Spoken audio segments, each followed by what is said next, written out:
दुनिया के चंद एक बेहतरीन स्कॉलरशिप में से जापान की जो स्कॉलरशिप है उनका शुमार होता है। अगर आप लोग पढ़ने के लिए जापान जाना चाहते हैं तो जापान की तरफ से फुली फंडेड स्कॉलरशिप जो है वो अनाउंस हो चुके हैं, जिसके अंडर आपको मंथली स्टाइपेंड मिलेगा, अकामोडेशन मिलेगी, ट्रैवलिंग अलाउंस मिलेगा और सबसे बढ़कर जापान की क्वालिटी वाली एजुकेशन आप लोगों को मैसर होगी।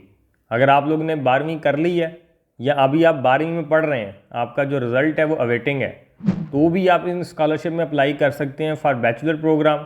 और इसमें जो आपको मंथली स्टाइपेंड मिलेगा वो तकरीबन पाकिस्तानी पीकेआर में बात करें तो 2,08,000 के अराउंड अबाउट बन रहा है। और इसी तरह से अगर आप लोग मास्टर्स या पीएचडी के लिए वहाँ पे अप्लाई करना चाहते हैं तो आप लोगों के पास बैचलर की डिग्री होनी चाहिए अगर आप मास्टर्स में अप्लाई करना चाहते हैं, या अगर आप अभी लास्ट सेमेस्टर में पढ़ रहे हैं या आपकी डिग्री अभी कंटिन्यू है तो भी आप इस स्कॉलरशिप में अप्लाई कर सकते हैं। और इनकी जो स्टाइपेंड की अमाउंट है मास्टर्स के कैंडिडेट के लिए वो तकरीबन 2.5 लाख के अराउंड अबाउट है पर मंथ। और इसी तरह से अगर आप पीएचडी के लिए यहाँ पे अप्लाई करना चाह रहे हैं तो अगर आप अभी पाकिस्तान में मास्टर्स कर रहे हैं या आपका मास्टर्स कंप्लीट है, दोनों कंडीशन में आप अप्लाई कर सकते हैं। और पीएचडी के लिए जो स्टाइपेंड है वो थोड़ा सा इंक्रीज है एज़ कम्पेयर टू मास्टर्स। इनकी जो एक्चुअल अमाउंट है मैं यहाँ पे लिख दूंगा जापानीज़ करेंसी में, आप उनको पीकेआर में कन्वर्ट कर लीजिएगा। अब इस शानदार स्टाइपेंड की वजह से इनको एशिया के सबसे हाईली पेड स्कॉलरशिप भी समझा जाता है। इन स्टाइपेंड के साथ साथ एजुकेशन की अगर हम बात करें जापान में तो उसमें भी किसी किस्म का कोई शक और शुबा नहीं है। जापान की रिसर्च और उनकी एजुकेशन दुनिया की बेहतरीन एजुकेशन समझी जाती है और बेहतरीन रिसर्च समझी जाती है। आज की इस वीडियो में हम मैक्स स्कॉलरशिप के बारे में मैं आपको डिटेल से गाइड करूंगा, साथ में आप लोगों के साथ वो विनिंग टिप्स भी शेयर करूंगा जिनके ऊपर अगर आपने काम किया तो ज़रूर आप लोगों की जो प्रोबेबिलिटी है स्कॉलरशिप में वो बढ़ जाएगी। इसी के साथ साथ वो गलतियाँ भी आप लोगों को बताऊँगा जो अमूमन कैंडिडेट्स करते हैं, जो आप लोगों ने इस स्कॉलरशिप के दौरान नहीं करनी। इसी के साथ साथ इसमें अप्लाई कैसे करना है, डॉक्यूमेंट्स कौन कौन से रिक्वायर्ड है, each and everything regarding the scholarship सारी इस वीडियो में कवर हो जाएंगी। लेकिन फिर भी अगर आपके कोई सवाल रह जाएँ या मेरे साथ डायरेक्ट बात करना चाहें तो उसका तरीकाकार वीडियो के लास्ट में वाज़ह कर दूंगा। चले यहाँ चलते हैं अपनी वीडियो की जानब। सबसे पहले मैं आपको सादा अल्फाज में मैक्स स्कॉलरशिप के बारे में समझाता हूँ। अगर आप लोग मैक्स स्कॉलरशिप में अप्लाई करना चाहते हैं तो इसमें आप लोगों के पास दो रास्ते होंगे। एक तो ये कि आप एम्बेसी ट्रैक के ऊपर अप्लाई करें और दूसरा ट्रैक ये कि आप यूनिवर्सिटी में डायरेक्ट अप्लाई करें। अगर तो आप यूनिवर्सिटी में डायरेक्ट अप्लाई करना चाहते हैं, जिसे हम यूनिवर्सिटी ट्रैक भी बोलते हैं, तो उनकी डेट्स अभी अनाउंस नहीं हुई। वो हर यूनिवर्सिटी की मुख्तलिफ डेट होती है जिसके लिए आपको जुलाई अगस्त तक वेट करना पड़ेगा। उसमें आपको प्रोफेसर से भी बात करनी पड़ती है। अगर आप एक्सेप्टेंस लेटर हासिल कर लें तो आपकी प्रोबेबिलिटी बढ़ जाती है। वो खैर डिटेल से सारा प्रोसेस आपको तब उस मंथ में जाके मैं एक्सप्लेन करूँगा। लेकिन अभी जो आपके लिए एडमिशन ओपन है वो थ्रू एम्बेसी ओपन है, यानी कि आपने इसमें अपनी एप्लीकेशन जो है वो पाकिस्तान में जो जापान की एम्बेसी मौजूद है उसको सबमिट करवानी है। और ये सारा प्रोसेस वहाँ पे एप्लीकेशन सबमिशन का जो इस वीडियो में आप लोगों के साथ शेयर किया जाएगा। अगर आप लोगों को एम्बेसी जो है वो फाइनलाइज़ कर लेती है तो अमूमन आप लोगों को 99% है कि आप वहाँ पे यूनिवर्सिटी में भी शॉर्टलिस्ट हो जाएंगे और आप लोग वहाँ पे पढ़ने के लिए चले जाएंगे। अगर आप बात करें बैचलर्स के कैंडिडेट्स के लिए तो वहाँ पे यूनिवर्सिटी ट्रैक पे उनके पास इतनी ज़्यादा ऑप्शंस नहीं होती।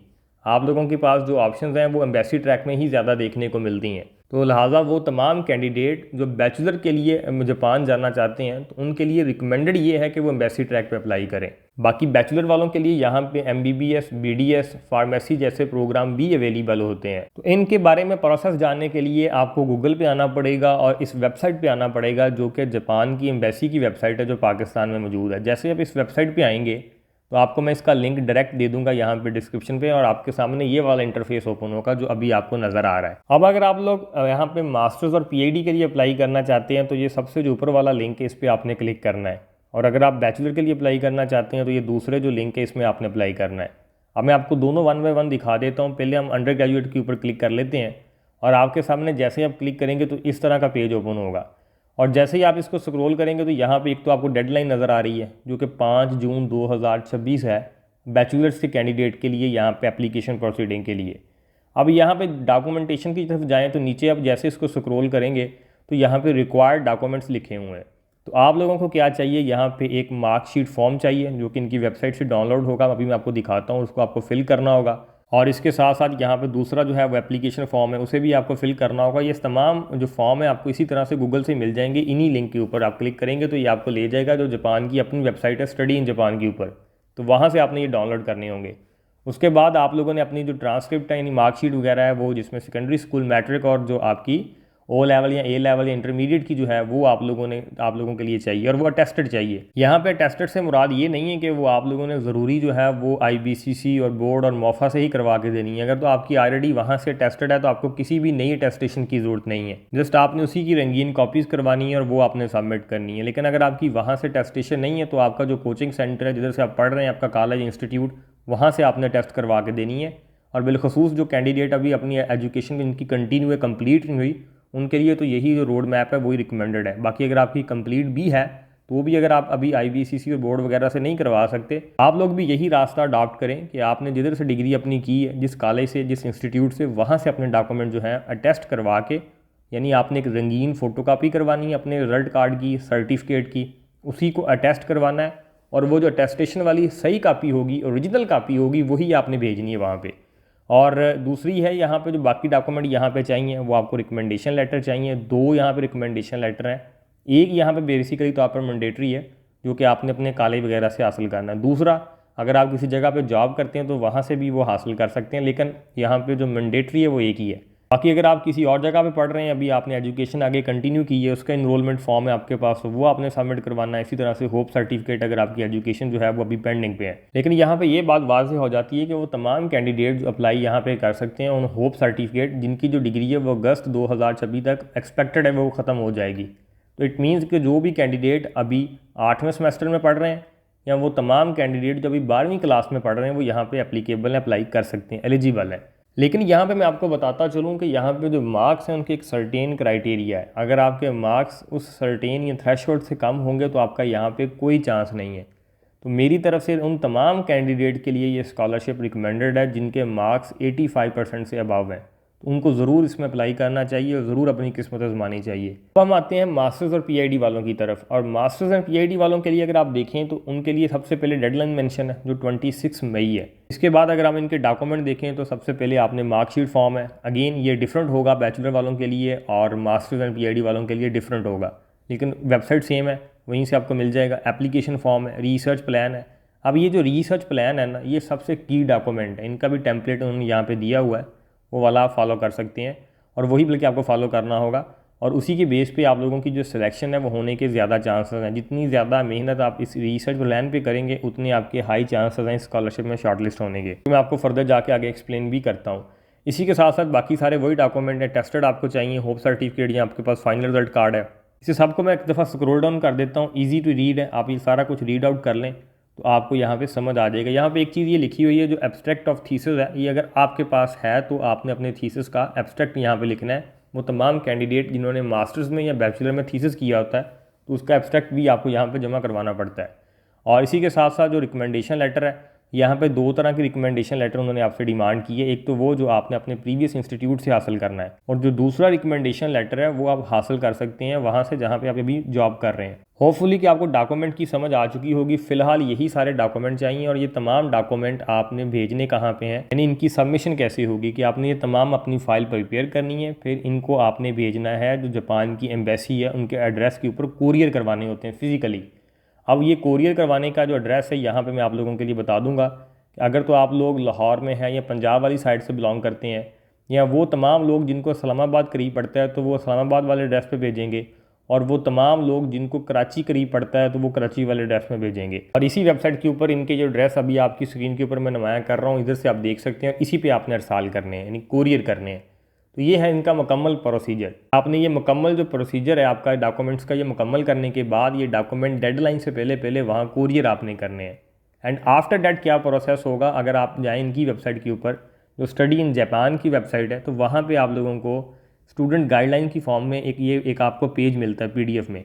इसको आपने लाजमी रीड आउट करना है। वो तमाम कैंडिडेट जो स्कॉलरशिप विन करना चाहते हैं उनके लिए ये बड़ा अहम है, क्योंकि यहाँ पे तमाम टर्म एंड कंडीशंस और वो तमाम गाइडलाइंस लिखी हुई हैं जो आपको फॉलो करनी है। और जापान में ये तमाम गाइडलाइंस फॉलो करने के यानी जो माइनर पॉइंट होते हैं वो बड़े अहम होते हैं। वो कैंडिडेट जो डॉक्यूमेंट की अरेंजमेंट ठीक नहीं करते, माइनर मिस्टेक्स करते हैं, वो जापान में बड़ी जल्दी हाईलाइट होती हैं, तो वो स्कॉलरशिप कभी भी जीत नहीं पाते। लिहाजा अगर आप सीरियस हैं और अपने आप को एक संजीदा कैंडिडेट वहाँ पर रिप्रेजेंट करना चाहते हैं तो ये तमाम चीज़ें आप रीड आउट करें ताकि आपकी एप्लीकेशन फॉर्म में किसी किस्म की कोई मिस्टेक ना हो, कोई गलती ना हो। एज यू नो का जापान का जो डिसिप्लिन है पूरी दुनिया में फेमस है, दैट इज़ द रीज़न कि आपको ये तमाम चीज़ें अच्छे से पढ़नी चाहिए। बहरहाल जैसे हम इसको स्क्रॉल डाउन करेंगे तो यहाँ पे तमाम चीज़ें वो आपको मिलने को मिल जाएंगी जो अभी मैंने आपसे एक्सप्लेन की हैं, इनका प्रोसीजर, इनके वो बेनिफिट्स जो अभी आपको सारे बयान किए हैं।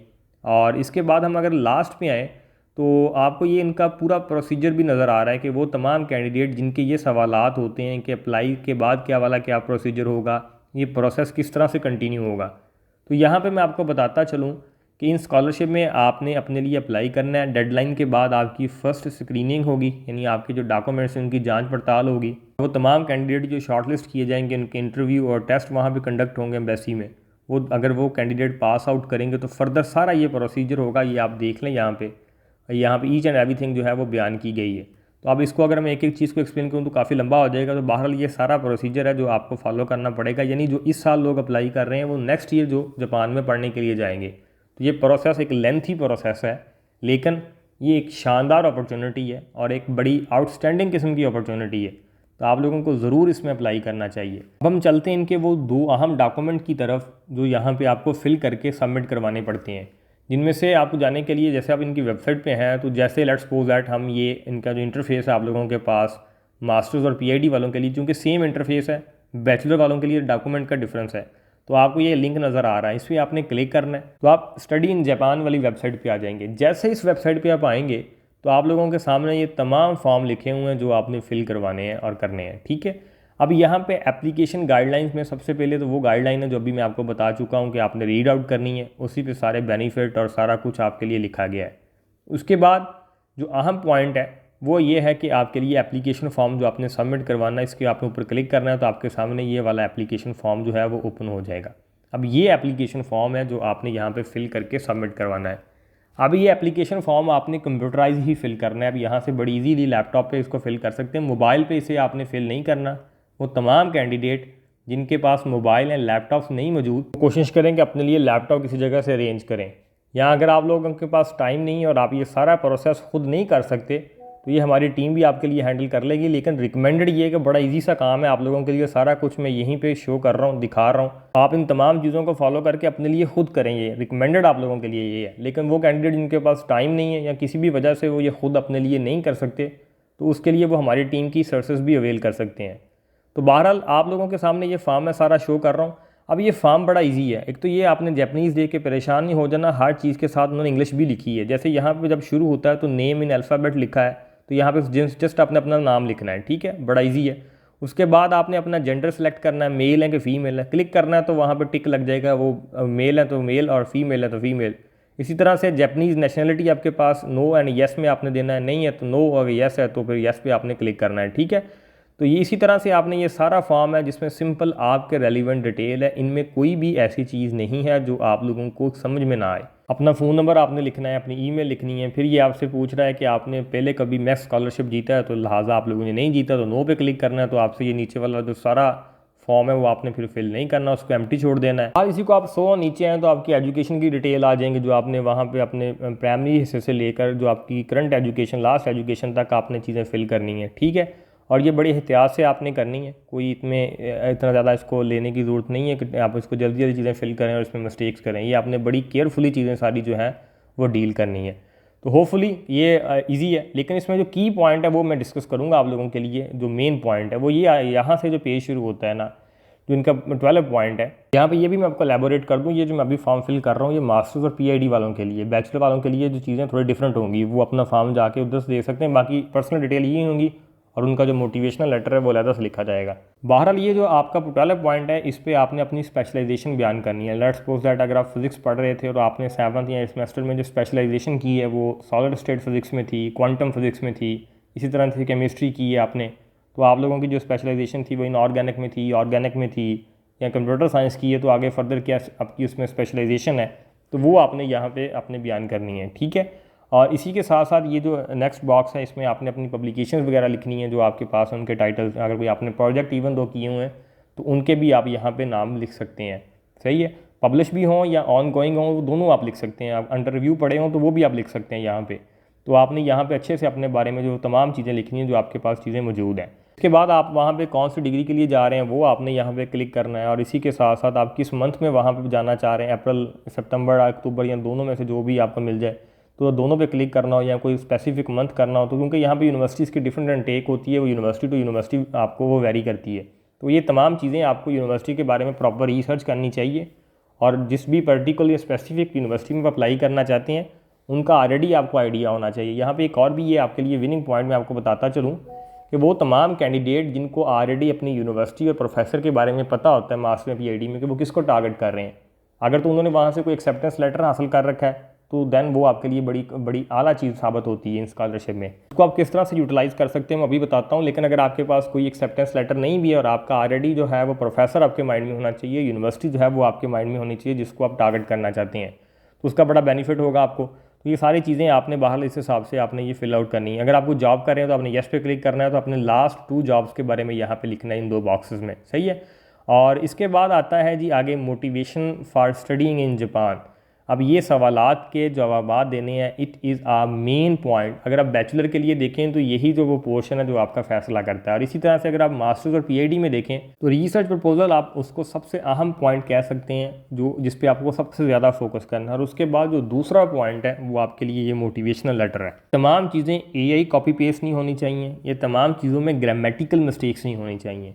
आप इसमें कोशिश करें कि इसको जितना अच्छा आप लिख सकते हैं। अगर आपको खुद इतनी अच्छी अंग्रेज़ी नहीं आती तो इसके लिए आप किसी ऐसे अपने दोस्त की, किसी टीचर की आप हेल्प आउट ले सकते हैं जिनको अच्छी अंग्रेज़ी आती है। तो इसमें जितनी अच्छी अंग्रेज़ी और जितना जामे और जितना टू दी पॉइंट चीज़ें लिखेंगे और जितना एक नया क्रिएटिव आइडिया के साथ आप जाएंगे उतना आपको ज़्यादा इसमें बेनिफिट होगा।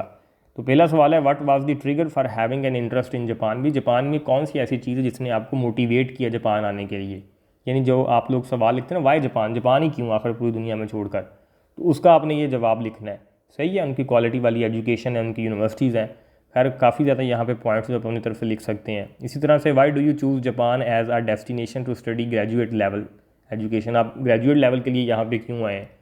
अब यहाँ पे आप अपनी पहले जब आपको अपनी फील्ड यानी स्पेशलाइजेशन आपकी मुकम्मल पता होगी तो आप उस स्पेशलाइजेशन को लेकर यानी अपनी उस स्पेसिफिक फील्ड को लेकर जापान में किस तरह से रिसर्च हो रही है और किस तरह से आप अपनी स्किल्स को इन्हेंस कर सकते हैं, वो सारा स्टफ़ आप इसमें लिख सकते हैं। इसी के साथ साथ आपका जो अगला पॉइंट है, what kind of things do you think you can contribute to Japan and your home country through your experience of studying in Japan. अब ये वाला जो पॉइंट है, ये पॉइंट भी मतलब आप किस तरह से कंट्रीब्यूट कर सकते हैं जापान को और अपने होम कंट्री को, यहाँ से जापान के एक्सपीरियंस को, तो ये भी आपने लिखना है पॉइंट। जापान को आप किस तरह से कंट्रीब्यूट कर सकते हैं। बहुत सारे लोग अपना पैशन लिखते हैं, अपना फ्यूचर गोल्स के साथ इसको चीज़ को कनेक्ट करते हैं कि पाकिस्तान आके जब आप किसी जगह पे कोई लेबॉर्ट्री हेड करेंगे या कोई यूनिवर्सिटी में एज अ प्रोफेसर काम करेंगे तो आप ब्रिज बन जाएंगे जापान और पाकिस्तान के दरमियान। आप उनके बहुत सारे जो डिफरेंट डेस्टिनेशंस पे, डिफरेंट लोकेशन पे प्रोजेक्ट होते हैं उसमें हेल्प आउट करेंगे। खैर इसमें मुख्तलिफ आइडियाज़ हैं जो डिस्कस किए जा सकते हैं, तो ये सारा कुछ आपने बाहर लिखना है। तो ये है यहाँ तक अहम चीज़। उसके बाद आपकी लैंग्वेज स्किल्स वगैरह वो पूछी जाएंगी और ये आपका फॉर्म जो है वो कंप्लीट हो जाएगा। मैंने इसमें जो बेसिक चीज़ें हैं सारी मेजर वो एक्सप्लेन कर दी हैं, बाकी अब ईमेल आईडी, फ़ोन नंबर वगैरह वो तो होपफुली आप सब खुद लिख ही लोगे। तो ये फॉर्म आपने फिल करना है और इसकी आपने प्रिंट आउट लेना है। इसके बाद इनका जो रिसर्च प्लान है उसका आपने जाके देख लेना है कि वो कैसा सबमिट आपने करवाना है। तो वो 2 पेजेस पे मुश्किल होना चाहिए, ये उसका फॉर्मेट है जो आपने फॉलो करना है। इसको अच्छे से आपने रीड आउट कर लेना है। और जिनके पास एक्सेप्टेंस लेटर है उन लोगों के लिए तो ये बड़ी एक अहम डॉक्यूमेंट है कि उन्होंने अपने सिर्फ उसी प्रोफेसर को टारगेट करते हुए अपना रिसर्च प्लान बनाना है जिसको वो टारगेट करना चाहते हैं। उनकी जो लेटेस्ट पब्लिकेशंस होंगी किसी वेल रिप्यूटेड जर्नल्स में, उन्हीं से वो अपना एक रिसर्च प्लान जो है वो अच्छा सा जनरेट कर लेंगे। आइदर अगर आपके पास नहीं है तो आपको अपनी यूनिवर्सिटी और प्रोग्राम जो है वो क्लियर होना चाहिए, तो उसके अकॉर्डिंग आपने ये डिज़ाइन करना है। तो होपफुली ये आपका यानी कि बड़ा अहम पॉइंट है। 2 पेजेस पे ये सारा कुछ लिखना और सारा कुछ इसको समराइज़ करना, ये वाकई ही एक आर्ट है और इस पर मेहनत करें और इसको बिल्कुल भी आप हल्के में ना लें। तो ये है आपके लिए अहम पॉइंट जो आपने इसमें लाजमी देखने हैं। इन 2 पॉइंट्स के अलावा जो तीसरा अहम पॉइंट है, यानी बैचलर के लिए 2 विनिंग टिप्स हैं। आपके नंबर अच्छे हैं तो आप मोटिवेशनल लेटर के ऊपर मेहनत करें, और दूसरा ये कि आपने डॉक्यूमेंट यहाँ पे जो भेजने हैं उनकी जो अरेंजमेंट है वो बहुत ठीक होनी चाहिए। एज यू नो कि जापान जो है वो इन चीज़ों के बड़ी अहम उनकी चीज़ें, उनकी हर चीज़ डिसिप्लिन में होती है। तो ये जो उन्होंने ऑर्डर आपको दिया है ना, ये ऑर्डर इसी तरह से होना चाहिए। तो ये आपने फिल करना है। यहाँ पे एक मार्कशीट फॉर्म रह गया है, वो भी मैं आपको दिखा देता हूँ कि मार्कशीट फॉर्म क्या चीज़ है। जैसे इसके ऊपर आप क्लिक करेंगे तो ये मार्कशीट फॉर्म आ जाएगा फॉर बैचलर, ये आप देख सकते हैं। तो इसमें सिंपल आपने अपनी डिटेल पुट करनी है और ये साथ आपने इसके साथ इंसर्ट करना है। और इसी तरह से मेडिकल सर्टिफिकेट भी यहाँ पे चाहिए, तो वो वाला मेडिकल जो है वो यहाँ पे उसका टेम्पलेट दिया गया है, उसको आपने डाउनलोड करना है, उसको फिल करना है और किसी भी डॉक्टर से आपको उसको स्टम्प एंड साइन करवा लेने हैं आपने। ये आपके लिए फिर मोर देन एनफ होगा। अब डॉक्यूमेंट की जो अरेंजमेंट है वो इसी ऑर्डर से होनी चाहिए कि सबसे ऊपर आपका marksheet form, then application form, और इसी तरह से आपने ये तमाम डॉक्यूमेंट जो हैं वो आपने अपनी फ़ाइल पर प्रिपेयर करनी है। इनको पिन लगा के आपने स्टेपलाइज नहीं करना, बल्कि इसके बगैर ही आपने उनको भेजने डॉक्यूमेंट। वो तमाम कैंडिडेट जिनकी CGPA अच्छी है या इंटरमीडिएट में नंबर अच्छे हैं, उन सबको यहाँ पे अप्लाई करना चाहिए और ज़रूर अपनी किस्मत जो है वो आजमानी चाहिए। Scholarship is always on merit as well your luck. ये किसी के डोमेन में नहीं होते, कोई एजेंट, कोई कंसल्टेंट आपको स्कॉलरशिप नहीं दिलवा सकता। इसके लिए आपको खुद ही एफर्ट्स पुट करनी पड़ती हैं। हाँ, इसमें किसी की हेल्प आउट ले सकते हैं अगर आपको कुछ चीज़ें नहीं आती, जैसे आपको मोटिवेशनल लेटर इतना अच्छा लिखने नहीं आता, रिसर्च प्लान बनाने नहीं आता, तो इस पॉइंट ऑफ व्यू से आप किसी की मदद ले सकते हैं, बट डज नॉट मीन कि वो किसी के इख्तियार में है। होपफुली कि वीडियो आपको अच्छी लगी होगी। बाकी अगर आप ये प्रोसेस मेरी टीम के थ्रू करवाना चाहते हैं, अगर आपकी कोई भी वजूहात की वजह से ये खुद नहीं कर सकते, तो व्हाट्सएप का नंबर मौजूद है, आप उनसे रब्ता कर सकते हैं। मेरे से डायरेक्ट बात करना चाहते हैं तो थ्रू इंस्टाग्राम भी कॉल बुक करवा सकते हैं, या थ्रू व्हाट्सएप भी आके आप कॉल बुक करवा सकते हैं। Thank you.